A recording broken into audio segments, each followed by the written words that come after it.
Hey guys, it's Celine. It's Tuesday, the 14th of June, 2022.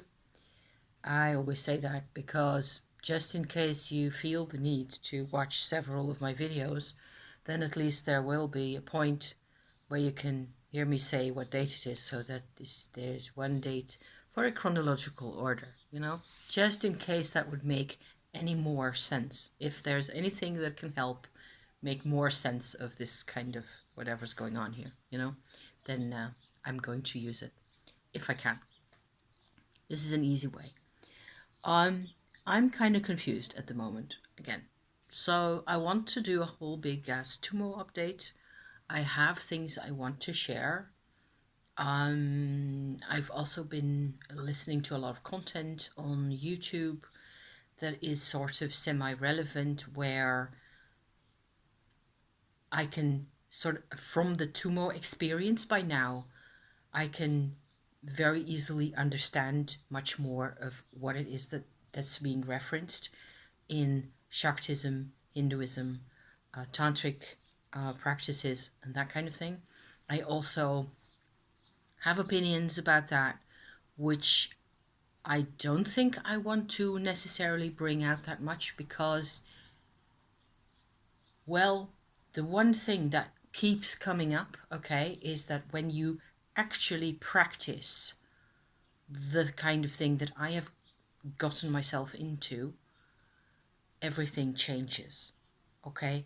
Your very perception changes so fundamentally, your thoughts change, your experience of life, of course, changes, which is why I am into this, which is why I do this, okay? Because I have wanted this all my life. I am into this Tummo because I was looking, basically, I was looking to feel more connected to the world, to sort of unlock, if possible, anything and everything inside me that kept me away from the world, away from my own experience, and away from being who I am supposed to be. I want to be who I am supposed to be. It's ongoing. It's still a process. All this is it's just what I keep saying on this channel is this and that and other thing is a process, okay? All the time. There are parts to the process that I find quite difficult to understand sometimes,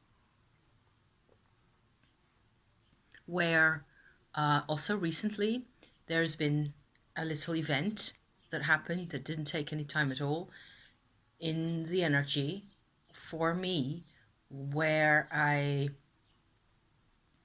haven't really felt any negative consequences or anything. So, but it was kind of tricky at the moment and at the time, and I cannot find any information anywhere on the internet or anywhere. So that is the danger of doing the kind of Tummo I am doing all on your own.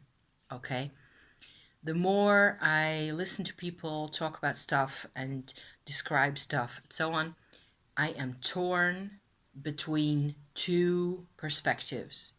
The one perspective is my own, my experience recently, especially over the past year or so, how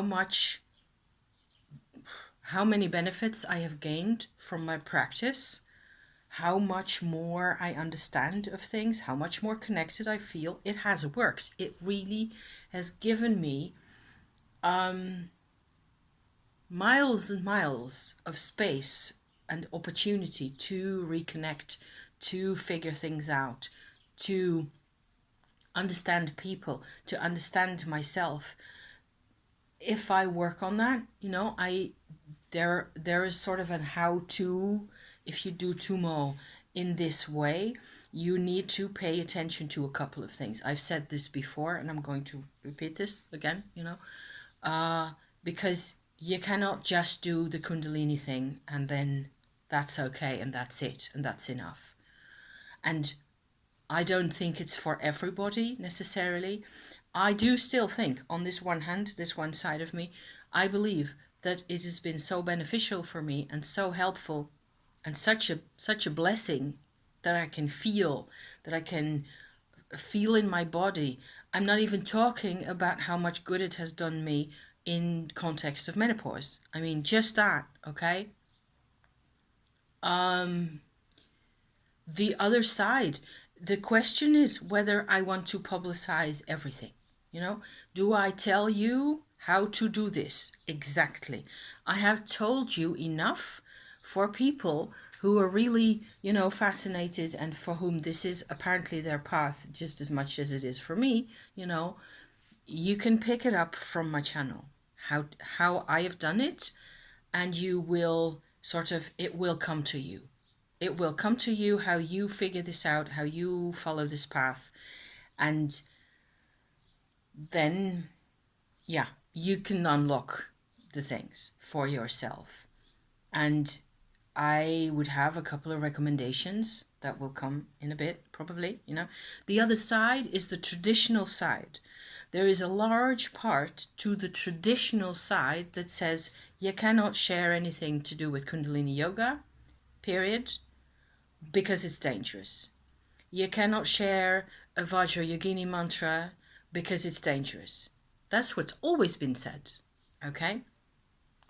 Seeing how powerful it is, how the more you engage in it, the more powerful it gets, and the stronger it gets, you become a different person. Like I said just now, everything changes, okay? So this is kind of hard to communicate, but I feel like this is the only thing I really can do today, is to just go and sit in the place where I'm actually at and give this to you, because everything traditionally associated with Kundalini or Shakti in India and or in other parts of the southeast of Asia, it's kind of fenced in by ritual in many ways. What you get to see if you look at the images or participate or go to retreats or things, what you get to see is probably like 1%.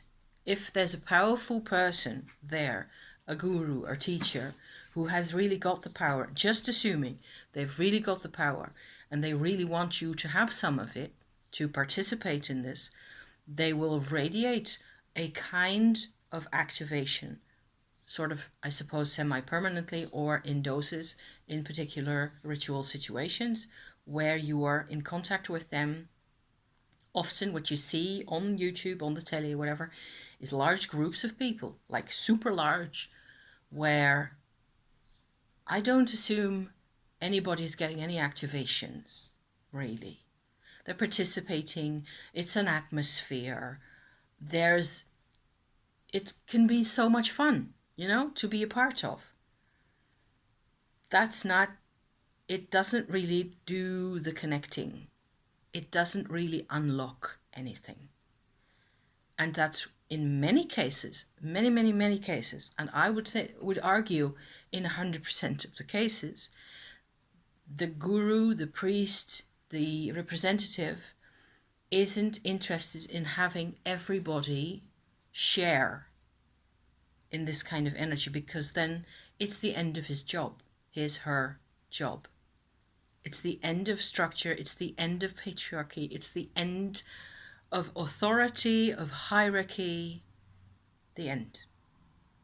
Because everybody who's gets empowered becomes independent, goes off, do his own thing, whatever that is, makes his own decisions, and becomes like to a god, so to speak. Here's the goddess.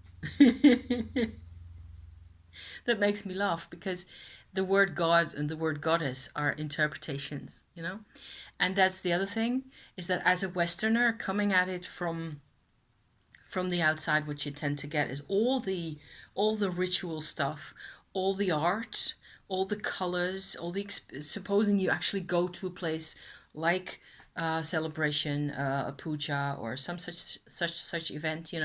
You're immersed in this whole thing, and you have no idea what's happening to you in vibrational terms, really, unless you have studied the stuff by yourself. Okay, and for a Westerner, most of this material and the whole thing that a figure in a story, in a mythology, is actually a god. There are so many interpretations for just that word. I think often we don't even know what it is that we really are supposed to be saying. It's all culture. It sits above our heads in one culture or another, it doesn't matter. And often the cultures aren't really mutually all that compatible. So Indian culture and Western, say European or American white, culture, just the simplest shortcut versions that you can imagine, they're not compatible. I have great doubts about any type of compatibility, as in figuring out that this word actually means exactly the same thing as this word in the other language. I'm not too excited about any of that. So there's that. It says so. There's the whole weight of tradition, and it weighs many tons. Okay, and it is only because there are so many people that I keep encountering everywhere on the internet, especially, who are very obviously completely fed up with whatever patriarchy is offering. And this has been going on for all of my life. I am not a super young person.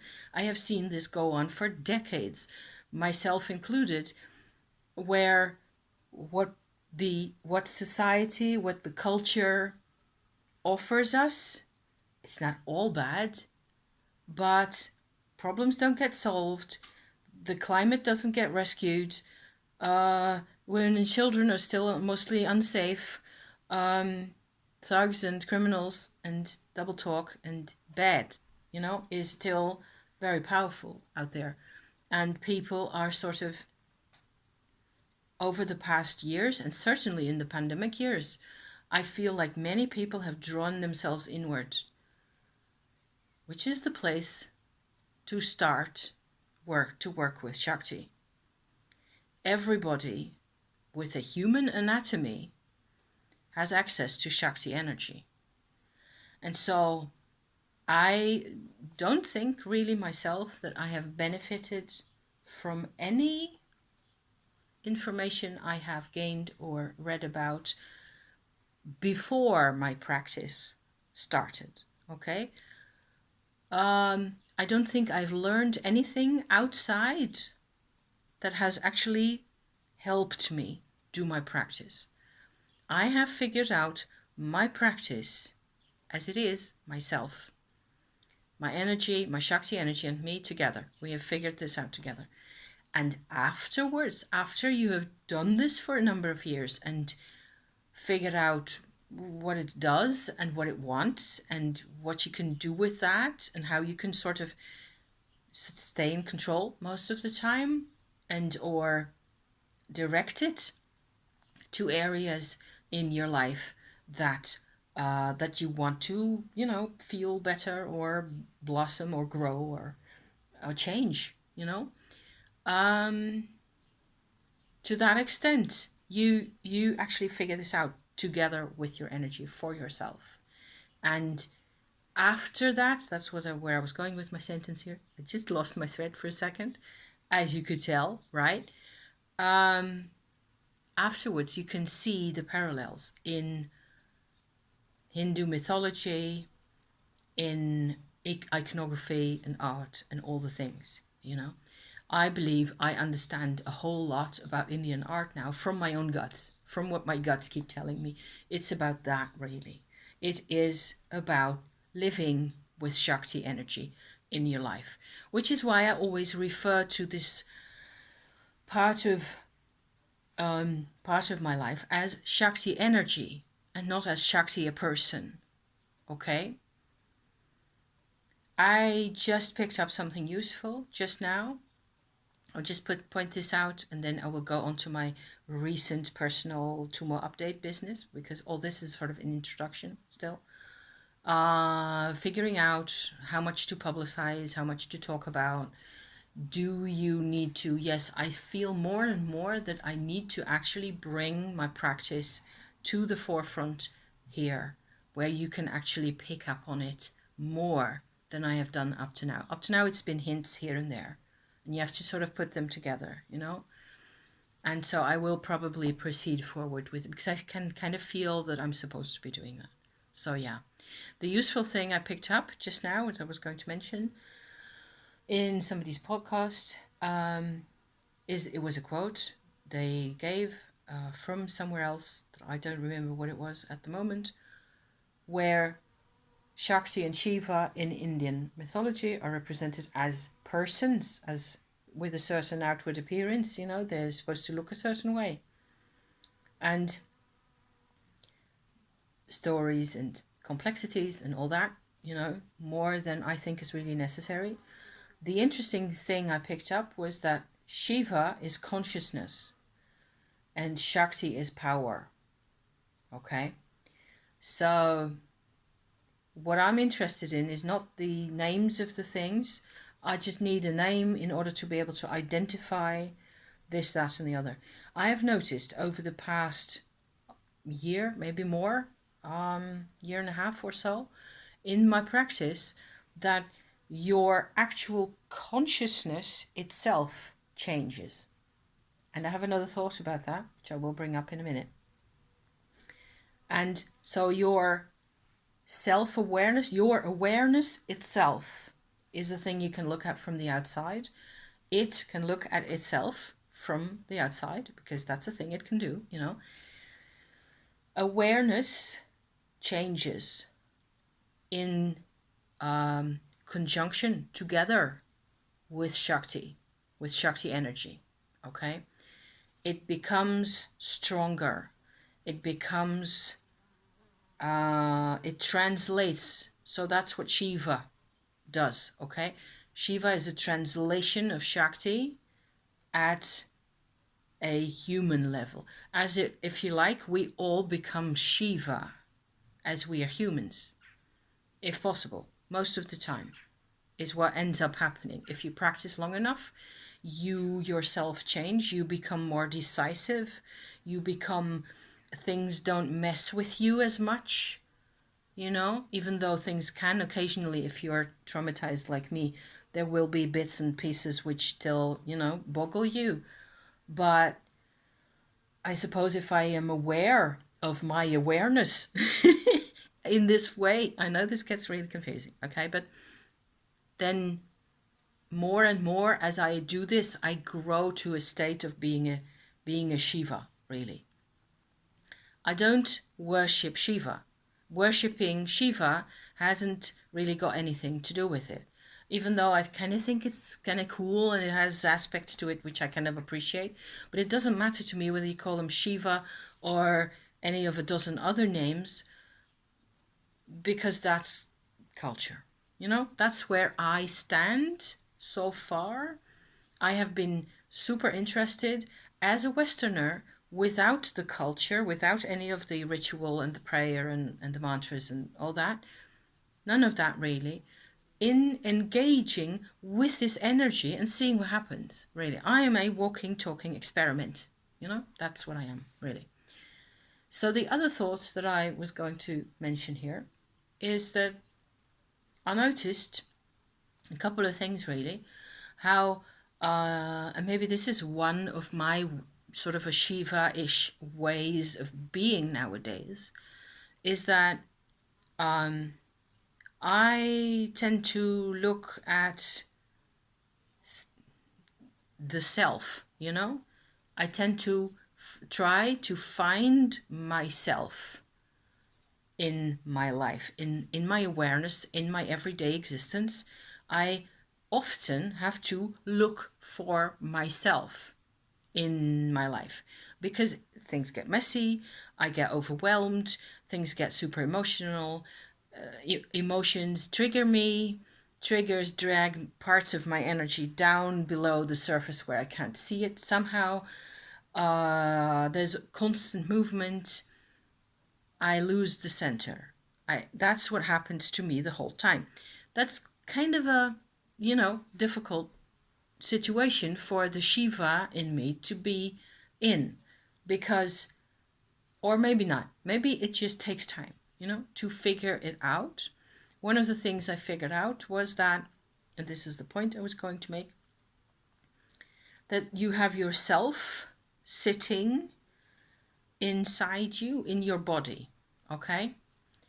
What is the self? This is a question that fascinates everybody, that I've always read about, and philosophers have written about endlessly, and it's a very interesting kind of a part of us. You have the body, you have the mind, you have your emotional life, you have the self. The self is kind of in all of them. The self exists in the body. It feels really good for the body to be allowed to be part of the self somehow. Then again, and here's the thought that I had, not all of the self is constantly at the same level of awareness. Okay, so at this point, at this moment right here, my awareness is focused to a very large extent on my words and my hand gestures here, because it's what I do, I have a kind of a process going on in my brain. I have a set of ideas that I've revisited a couple of times already. I talked to my husband about this. And so now I am here trying to sort of reframe the whole thing in a way that can hopefully, go into YouTube, go into the internet and make sense to people out there somehow. So my awareness, my active, online inside part of me is focused on the talky and the thinky and some of the memory that has to do with what I said about this, or, so far. A lot of myself isn't engaged in that. So there's this idea that I have now, is that there's an area of us, or maybe several areas of us, that are activated, that are parts of our self, but they're active. And that's when they're self-aware. And that's where you register as I am. Okay, I exist here in this area. I am fully aware, fully active, fully available, for whatever is going on at the moment. Maybe several parts of you that are engaged in a process or whatever. The other thing in this is that, like I said just now, 5 minutes ago, is that I often don't have a real sense of my own alignment, especially emotionally, where energy and apparently awareness has been sort of siphoned away from what it is that I'm actually doing. This happens to me when I am quite busy. So if I get too busy or too involved or too into something, it happens all the time if my husband is around. I don't really like it that much, but it's just a fact of my life. When my husband's around, it is like 60% at least of my self-awareness goes over to him, becomes sort of hyper alert. He's not here, he's at the office, but it's what happens the whole time. And so it's not available. These bits aren't available, or they're not free. Maybe that's what happens. The energy, just to keep talking about this in terms of energy, connects with him, what he wants, what he needs, what he is saying, whatever's been going on for him over the day, etc. Some of these things are quite obvious and visible. He's had a difficult phone call, for example, that is still bugging him and is still on his mind, and he's kind of tense about that. And for example, in the beginning, when I meet him, I don't know what's on his mind really. Only after he has explained to me what was going on do I know, okay, so that's why I felt this way when you came into the house, that kind of thing. Very normal, I think. It's normal because we're social creatures and we interact with each other. And for us, for my husband and I, because we don't have kids and we have very few other people or friends or whatever, we just have to, we're kind of obsessed with each other. So the available energy that should otherwise go to three or four other people, it doesn't, and it just gets sort of shunted all the way over to the other guy. Got the same thing with me. So we're super sensitive to each other's moods and super constantly obsessed with whatever, if everything's okay and stuff like that. Which is why it's a good thing for us to be on holiday together, which we are going to do. Yes, hallelujah. In the summer, we will actually be going to France again. Rent a car, yes, and so on and so forth. And pitch the tent, and excellent. So that's a whole in parentheses right there. Looking forward to it very much. The thing is that if too much of my energy goes into, it sort of disappears into a situation with my husband, for example, but also inside myself. I don't see where it's all going. I have a self that is like huge. It's like an elephant that lives in here that you don't see. That is my real self. And it has all sorts of tricks up its sleeves, and it has all sorts of agendas going on the whole time that I have just the barest notion what really goes inside, what goes on inside of me, I should say. Because my awareness, even though I keep training it and I keep having all these exercises and white light and all the rest of it, often I have no idea. And the solution for me when that feels bad, because that occasionally does, especially when I'm tired, I start feeling misaligned. So I feel like there's parts and other parts, and I don't know who I am anymore. This messes me up no end. I don't like when this happens. It makes me feel quite anxious, and at some point, anxiety can be overwhelming. You get things you have to do, things with people, and you just get way overwhelmed by anxiety, and it starts to really mess with you. So you have to, over the past weeks also with my my backyard fence and all that stuff, I've shared a few bits and bobs here and there, and in the past before this I have shared more times when things get like this, that it's just very unpleasant, and I share that too because it's important. It is mental health.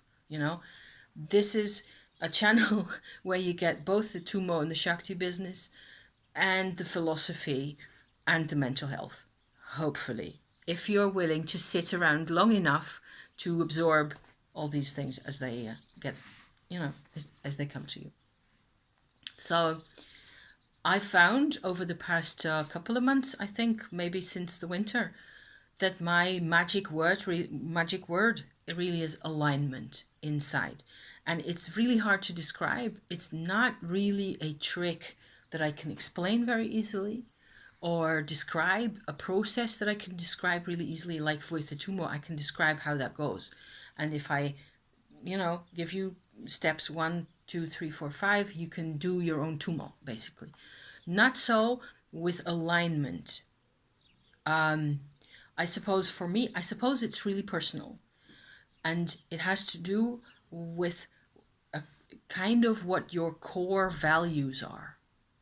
And that is a process in itself, is figuring out one's own, your personal, not your mom's or your dad's, core values, because it depends on your personality.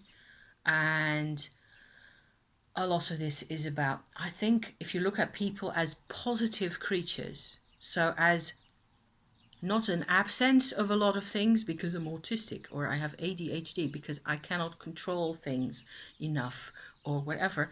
This is how society defines mental health. They, it will make you believe and look at yourself in negative terms. You're dysfunctional in all of these ways. Dysfunctional, okay? I would rather personally look at people, maybe this is a more Shiva like perspective on things. Look at, okay, that may be true with respect to society, the culture, patriarchy, whatever. In reality, you're a positive creature. You're not dysfunctional. Hardly ever, I think, is it necessary to say a person is completely dysfunctional. There's always a reason for the dysfunction. And if you go deep enough, the reason becomes an a roadmap, if you like, to how life should really be for that person. I think this applies a lot of the times. A lot of the times. So for me, my super sensitivity and my hyper alertness, etc., all this is the result of, childhood situations and trauma and whatnot. And I can look at it as, self focused and narcissistic and those kinds of things.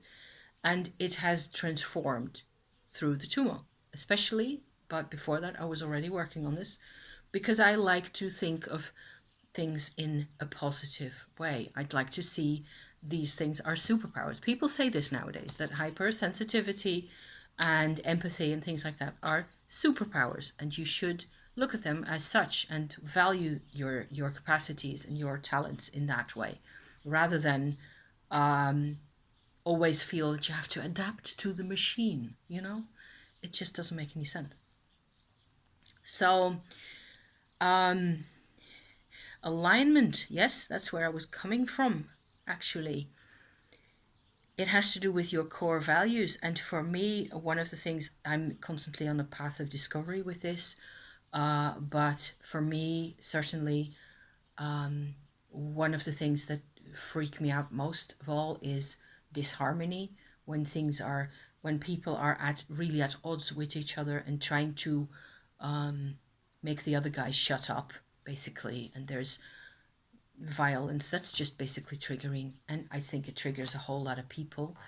Memories of that, impressions, sense, sort of sense impressions of that kind of thing will throw me off completely. And there's fear and anger inside me that I need to look at. If I do that, if I go and look at how that part of me feels, that helps with alignment. Often I only have to I just have to be really straight with myself. I don't care anymore that much about whether I look tough or not, because that doesn't make any sense, really. That doesn't get me anywhere, and it doesn't help me align at all. Alignment for me means that I put the pieces back together in the line they're supposed to be having naturally, organically inside me. And as a result, this is something I actually discovered 20 years ago, so a long time ago, where if I feel completely fragmented, it actually really feels like I lose myself, because the true self awareness, in fact, comes from the things inside you being connected: body, emotion, mind, memories, everything, as much as possible.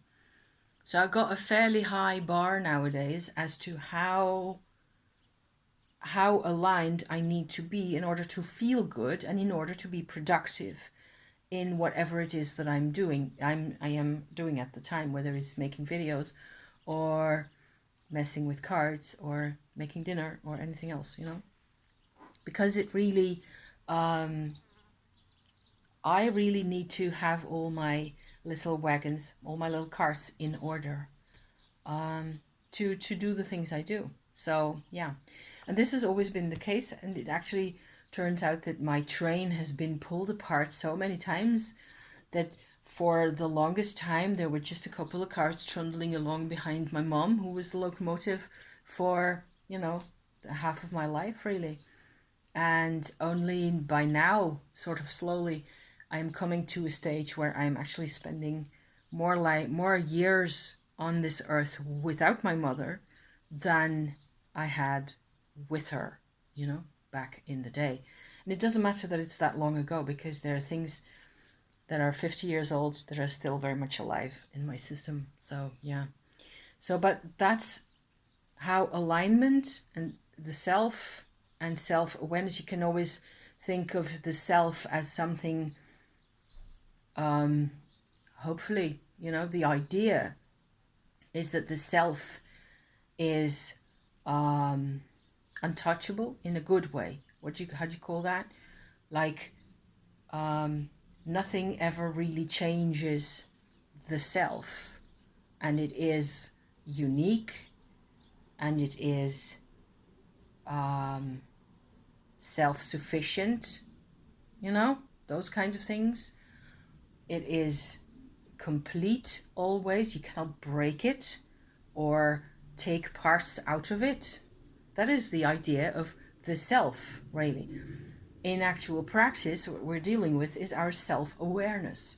And that's just like only bits and pieces here and there at the areas that we work with most of the time.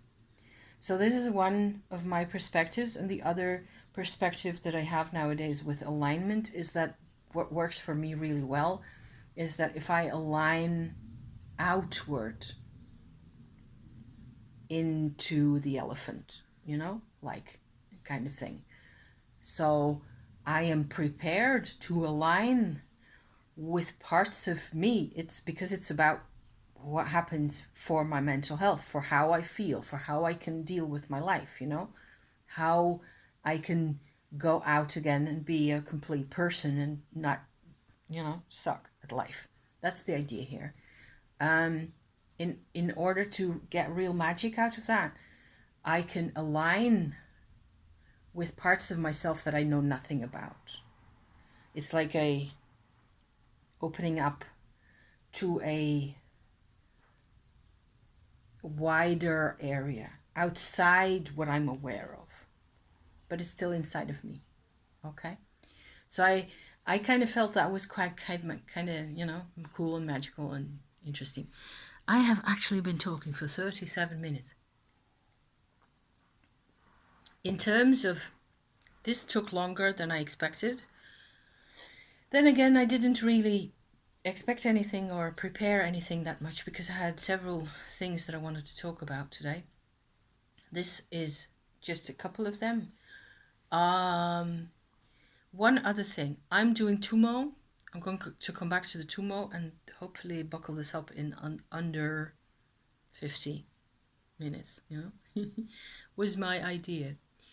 I want to do more Tummo practice presentations, if possible, at one stage or another soon, where I give you what it is that I got, okay? Without teaching you, because I am not going to, so far, teach this stuff to anybody without being completely sure that it is what they want. So then it becomes a different kind of interaction, you know? I am teaching it to my husband, and that seems to be working. He seems to be better at, he's getting better at things. So that's kind of cool. Won't go into any details at the moment, because that's a whole different video. Sorry. So Tummo, for if you, in case you're new here and you have never heard me talk about this, is my word that I borrowed from the Tibetans, where I think what I'm doing is what they are doing, where you have your Shakti energy come up inside your body and transform there. The thing with a lot of the Hindu, Indian mythology background is that they don't do Tummo. they work with Shakti as is. I believe a lot of the mythology and the stories and the art and the way she is represented, either as Kali, for example, or other fierce demon slaying goddesses and stuff like that, has to do with the fact that the energy hasn't really been transmuted. It is just raw Shakti mainly. I suppose a level, if you work with Shakti enough, a level of transmutation is unavoidable. You're always going to engage, your body is going to see to some kind of transformation. In a colder mountain climate like in the Himalayas, the transformation of the Shakti into Tummo energy and what that feels like is much more noticeable, is what I believe nowadays, compared to a hot climate, not like here, because this is, this is very moderate weather that we have here. Although it's supposed to be hotter later this week, that is kind of, the exception. Normally it is between 10 and 20 degrees centigrades over here in this country. A lot of the time. In which case, you can still feel the heat, the inner heat yoga, okay?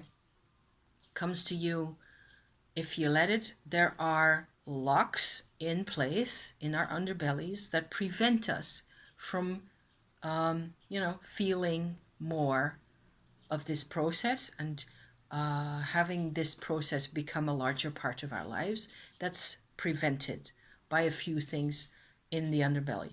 And I can go into that at some point or other. For me, as a female and in a situation where I was facing menopause at the time, certainly, I have worked with that, and I have sort of been able to figure out over the past 2 years and a bit, 2.5 years, how to do this transmuting, this transformation of the Shakti energy. And it has become more and more available. And each time you get a transmutation, you get a change in what the energy feels like. It becomes different. It's like its color changes, is one way of putting it. One way of that I thought of recently to compare it to is that the Shakti originally is like a forest fire.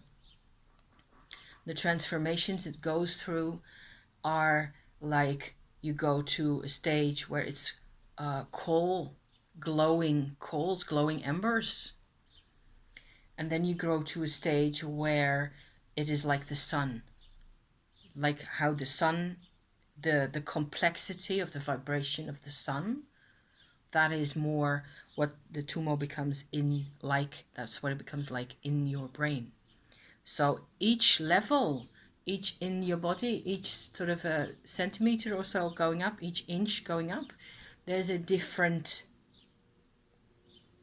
color, different vibration, different levels of what it can do actually.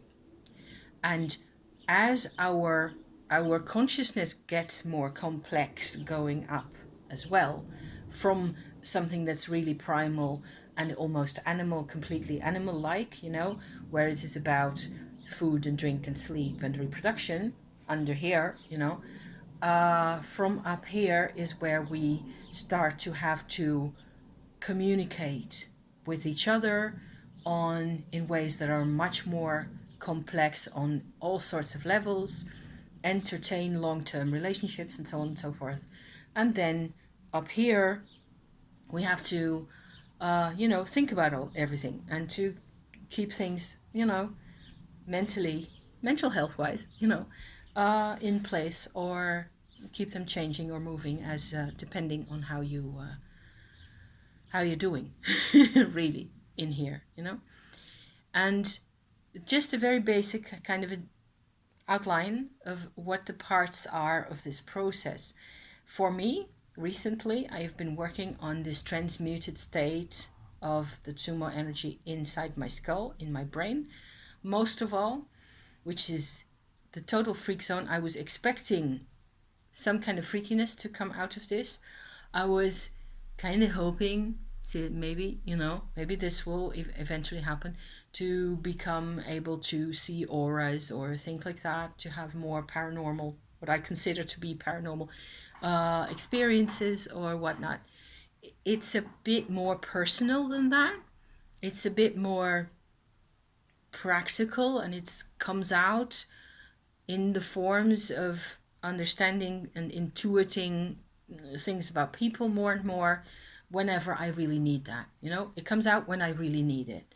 The rest of the time, it's just sitting here like I can really feel the inner heat in my brain, which is not unpleasant, but it's also kind of weird occasionally. So, one side effect is that I've been having zits in, pimples in the back of behind my ears and inside my ears. And even I had one yesterday on the tip of my tongue, which I'd never had before. That's just so freaky.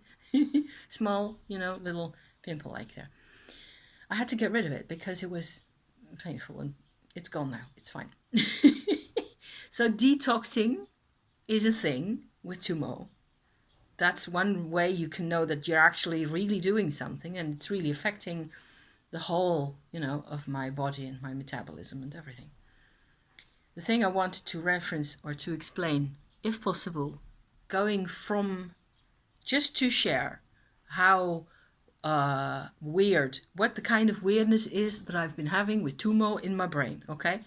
I sort of discovered that the channels, there's lots of energy channels inside you. There's a middle channel, and there's a whole lot of channels sitting around them, all parallel to each other, vertical channels like so, going up, that the Tummo energy uses. They actually come together in the throat and go all together like this, coming, narrowing, and closer together. So this whole thing here is a complete bundle of tightly packed channels like so. And from here, they go up into the skull, into the brain, and into your face, and into the back of your here, all over, in the same direction that they were going in before. So I'd look at the middle channel is like this, and then there's 8 channels sitting around that, and there's a whole lot of little smaller channels around each of those, just going vertically like so. So over here you have where you normally would say this is where my crown chakra is sitting. That's actually the end point, sort of, if you like, of your middle channel. Then you would have this kind of like a pie shape with all the circles going around where all the channels come out, in theory, okay? I need to tell you this because I was working with my Tummo energy thing in here, in these areas around the middle channel like that. It was during the night, because I do this at night most of the times, Saturday to Sunday last, so 11 to 12, I think, of June, for in case this is important later on, you never know. There was a whole lot of Tummo energy sitting in there. I could really feel it. It was quite intense. I didn't really notice anything it was doing in particular. I think around here, that's where it happened. And there were 2 events, like a lock bursting, like that, in here first, and then a split second afterwards in here. Okay, I had no idea what was going on. It actually hurt for a quarter of a second, and I went like, oh, what am I doing? Because I have no teacher, I have no priest, I have no guru, I have nobody to tell me whether I'm doing it right or messing it all up or what. All I do know is that afterwards I felt okay, a bit slower than usual, which makes sense, with having to figure all this stuff out and having to sort of readjust to a different energy setting. I have had experiences in the past, and I've talked about this a couple of times in a specific set of videos, and they are my assemblage point videos, okay? I will link something down in the description, so you can, if you're really fascinated, you can always go back and look that up. It looks like more than a year ago, I did a video about having an assemblage point reconfiguration with Tummo. The energy of Tummo changed like my heart chakra for me. And it looks very much like, I'm going to put this necklace to the side for a bit, like your normal heart chakra would sit like so in the middle here, you know, more or less. And it's got really broad sides here. There's all sorts of extra activity also inside, going deeper. There's millimeters where everything is constantly changing. So nobody really knows what a heart looks like in terms of vibration, okay? If I go in here now, I can still feel it's kind of painful. There's like a teeny tiny spot here that's kind of painful where it's not my muscles, okay? This feels like this is an old point that had to do with old mental health issues that I had from my past, trauma, basically, anxiety, panic, and similar, you know? And what it looks like is that my heart wasn't capable of functioning normally. I wasn't able to connect emotionally to people, to situations, to my own home, none of it. I only had like a sort of a surrogate heart energy, if you like, sitting to the side. Or you might say my energy, my heart energy was pushed out of the middle to the side where it just showed up occasionally as anxiety and depression and those kinds of things. Also, it felt, and this is what I describe in my assemblage point videos, like my energy, my heart energy was pushed out my back a bit. So it was sitting like this much behind my shoulder blade, actually outside my body, which is completely freaky. The last video I did on the assemblage point that I think I referred to as Ahmed at the time, this animus kind of an energy that has a lot of agency in it that just appeared to me. It was kind of a vision I had, you know. It had to do with bringing back, with Tummo energy, realigning this this heart energy back into my body to where at least it could get in contact with my normal, healthy, you know, where the anatomy in me is actually prepared to process heart energy. Okay, so there's the heart. I'm not talking about the organ. I'm not talking about the pata pata in there that does the metabolism and the blood flow and all that, and blood pressure. I'm not talking about that. I'm talking only about the emotional heart energy. So this part, it seems like there was kind of a lock, if you like, between the Tummo has given me a ton of heart energy. I have been doing, you know, all sorts of in and out of Tummo energy in this area, as I have done, you know, everywhere else, as wherever I can get at it. So one way to do that has been to create a strong Tummo field and then insert it from your aura into your chakras like that. That really does a lot of work, and it goes all the way into your backbone where it connects with everybody else, you know, along your back, your spine like that.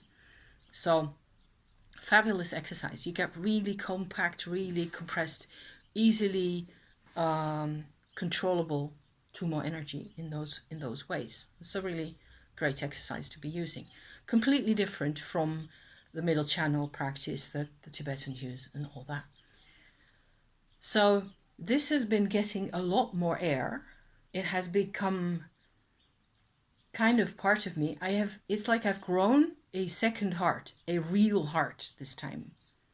Whereas I remember myself saying 20 years ago that I was entirely made of cardboard in here, which sucked. I don't mind telling you.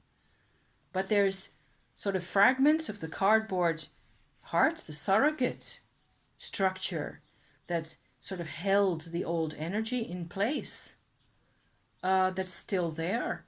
And apparently it kind of prevented, in a way, it was kind of like there was a band over the top of both of them that kept them there. It was like I had a contract, an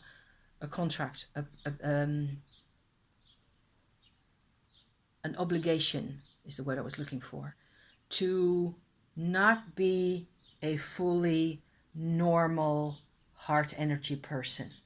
To not have a full hand. It feels really tired. Now that I talk about this, finally I gotten around to talking about what I needed to talk about today. I can feel the alignment kind of happening. I can also feel that this is really tired in here. So, and that's not solved by doing more Tummo necessarily. It just takes time, hydrate, sunshine, listen to the birdies, sit and read, whatever, walk with husband and make dinner and things, and just be patient, because that's another really crucial ingredient in the whole of the Tummo business here. 55 minutes. I'm going to stop right here. Good Lord. This was actually kind of helpful for me. So thank you for, if you lasted all this time, hallelujah. You're amazing. No ill effects at all, except for, maybe being a bit more tired. It's also a full moon. And, yay for nice weather and flies, summertime. So thank you so much for watching. If you lasted this whole time, I think you're really, really cool. I don't see how, people can sometimes be really interested in each other, which is, bless you. Bless you, bless you.